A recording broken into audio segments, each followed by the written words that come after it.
I like being known. I truly do.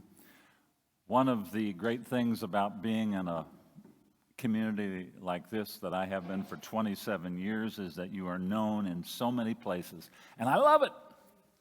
I drive my wife absolutely crazy when we go to Meijer.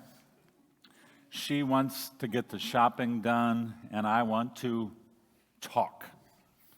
Talk with the people who know me. Although I must admit, sometimes they know me and I don't always know them. And I think in my brain, where did we meet? Was it the symphony? No, maybe it wasn't the symphony. Maybe it was at some funeral back in 17 years ago for the cousin of your fifth removed cousin. I don't remember where we met, but even in those awkward moments, I love being known. While on our recent trip to the Caribbean, I disappeared at some point, and so they say. And Bev asked Liam where I was. You know, he said. He's out talking with some people. He's out getting known. The old television show Cheers was built around the significance of being known. I want to be where everybody knows my name. I get that. I really do. I like being known. Or do I? Sometimes I would just like to enter a place and not be recognized. I'm a pastor, and a lot of times when pastors enter rooms, dynamics change. It's one of the things about being a pastor that drives me absolutely crazy. People change their language. They stop telling their stories. They act all pious. They tell you why they don't go to church anymore. I didn't ask you why you don't go to church anymore.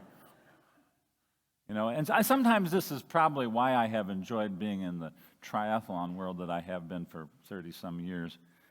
We don't talk about church, about why you're not there. We talk about bikes. And how we could be a little faster if we'd only done thus and such. We talk about the temperature of the water. Sometimes I don't want to be known. As I confront the well-known 139th Psalm today, which I think is one of the best psalms in all of the Bible, I sense that the author of this song, or this psalm, this poem, is experiencing the tension between wanting to be known and not wanting to be known. On the one hand, being known sounds so wonderful. Oh, Lord, you have searched me, and you've known me. You know when I sit down and when I rise up. You know me when I'm at home, in other words. You search out my path and my lying down and are acquainted with all my ways.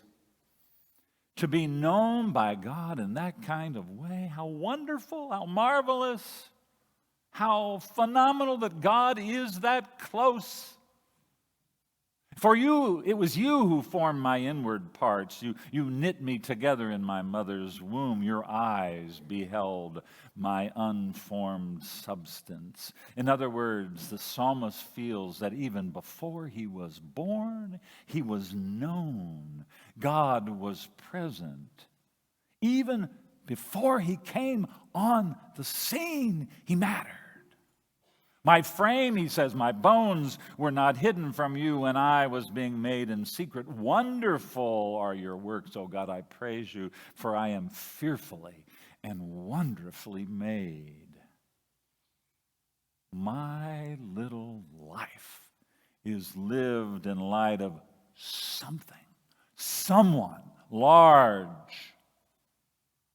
a majestic you, a majestic thou. I love a poem that the great Jewish thinker Martin Buber wrote about this particular text. So good. Where I wonder, you. Where I ponder, you. Only you. You again and always you. You, you, you. When I'm gladdened, you. When I'm saddened, you. You, you, you. Sky is you. Earth is you. You above, you below. In every trend, at every end, only you. You again, always you. You, you, you. The psalm uses the word you many times. God is not described in the third person here, as a he or as a him or a her or an it. No, God is profoundly you. Intimately near, amazingly present. In a part of the text we didn't read, if I ascend to heaven, you're there. If I make my bed in Sheol, that is to say, if I die, you are there. How phenomenally comforting. We like being so known. Or do I? Or do we? I think the psalmist is not so sure about this knownness. Listen to his words. Even before a word is on my tongue, O Lord, you know it completely. You hem me in, behind and before. Gary Hansen at our Bible study on Wednesday said he appreciated this hemmed in image. For him, it is reassuring as he and others go through what life brings us and the grief that it brings us. He appreciates knowing that he's hemmed in, that he is held. That's good stuff. I like it a lot. That's life-giving stuff. But I suspect that the author sees this hemmed in-ness as something profoundly disturbing. The psalm in the Lutheran Bible is titled, The Inescapable God. You can't get away from God. And while that is comforting on the one hand, it is profoundly disturbing on the other hand. Paul Tillich, in a marvelous sermon on Psalm 139, says, every psychiatrist and every confessor is familiar with the tremendous force of resistance in each personality against even trifling self-revelations. Nobody wants to be known, even when our health and salvation depend upon such knowledge. We don't even wish to be known by ourselves. We try to hide the depths of our souls, even from our own eyes. I got to admit something to you. I don't like to look in the mirror. I get in front of the mirror and I cast my eyes to the side. I don't like what I see. So what do? I avoid looking. That'll take care of that, won't it? Many of us don't want to be known. We'd rather not face the truth. So what do? We hide our alcoholism from ourselves. We try our best to not get input about ourselves from others who know us best. They seek to tell us what we're really like, but we really often don't want to listen. We don't want to be that known, even to ourselves. So we hide, and you got to get this if you want to understand what's going on in the culture right now. So we hide behind all kinds of things, primarily our angry politics, our cynicism, our constant happy faces, our religion, our morality. Loads of people hide behind morality. We avoid what psychologists call our shadow selves. Oh man, you can see that in the political realm right now. And among many religious people. Many of these folks get so busy running from who they are that they want everybody else to get their venom.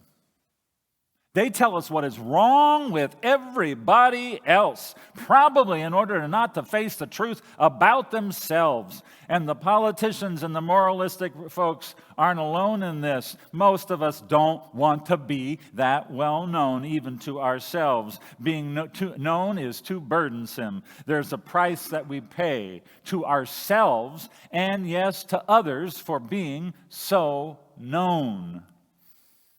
Some of you know that I'm a collector of political buttons. Frankly, they got to go sometime soon. I got too many of them. They collect a lot of dust. But I still have most of them. I got rid of some of the buttons, like the Wendy's buttons and the McDonald's buttons. But I saved all these political buttons from all kinds of elections, from all kinds of political parties, and from all kinds of campaigns.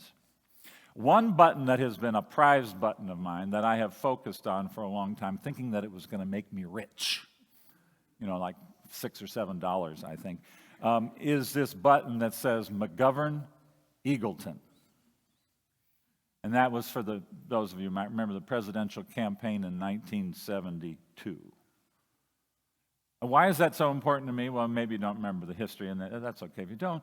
McGovern announced that Eagleton was going to be his running mate. And then, you know what happened? It came out that Eagleton had seen a psychiatrist.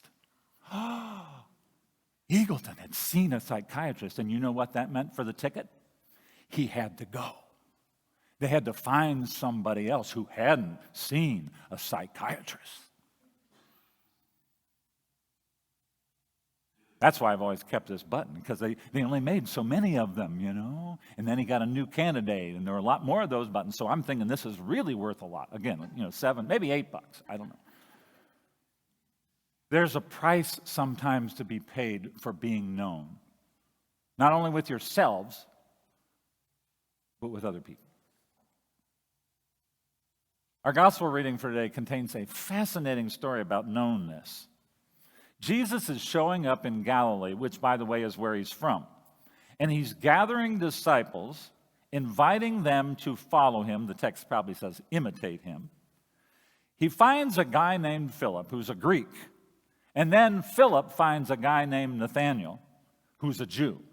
Right away, we are given a peek into John's vision that in Jesus, the whole world, Jew and Greek, Jew and Gentile, is being brought together. Philip tells Nathanael that we have found the one that all of the scriptures have been waiting for, Jesus, son of Joseph from Nazareth. And then Nathanael puts Jesus down and puts down where he comes from. Can anything really good come out of Nazareth? That's Hicksville. That's where the Hicks come from. Can anything good come out of Dalton or Cloverville or Montague or Muskegon? Now, Philip, not the least bit defensive, and I wish we'd learned from Philip. Philip, not the least bit defensive, doesn't then say, well, let me tell you about how he's special. He simply says, come and see. You want to know what's going on with this guy? Well, come and see. In other words, don't stand at a distance. Don't allow your preconceived notions to keep you where you are. Get up close and personal. Well, Jesus, listening to all of this banter, proceeds to identify, I find this funny, identify Nathanael as the ideal Israelite in whom there is no deceit. Really? I mean, this guy just used an ethnic slur against Jesus. This is the ideal Israelite?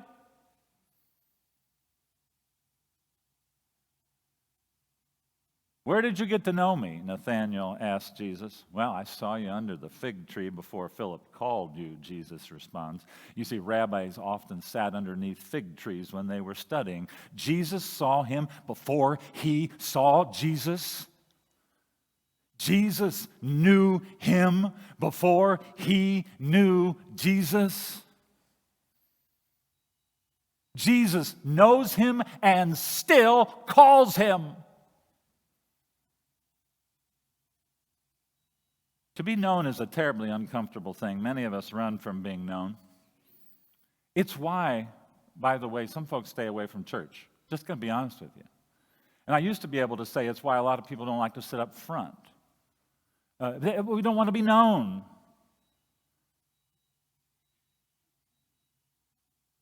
Many of us run from God.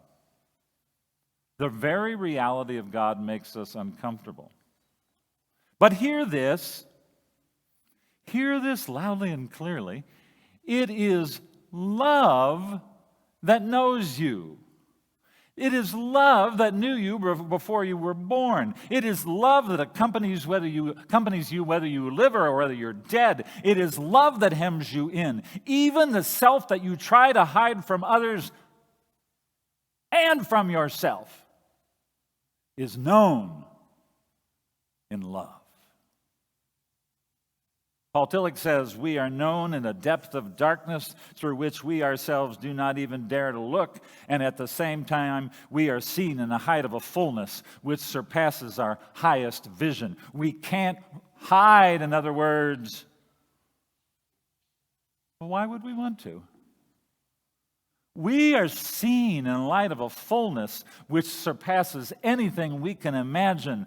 We live in light of a fullness, a love that created us, a love that sustains us, and a love that will be our final home. So maybe all the game playing is over. Maybe all the running is finished. Maybe the key is to join Nathanael and Philip in allowing ourselves to be found, allowing ourselves to be known, even to ourselves. Take me as I am. Summon out what I shall be. Set your seal upon my heart and live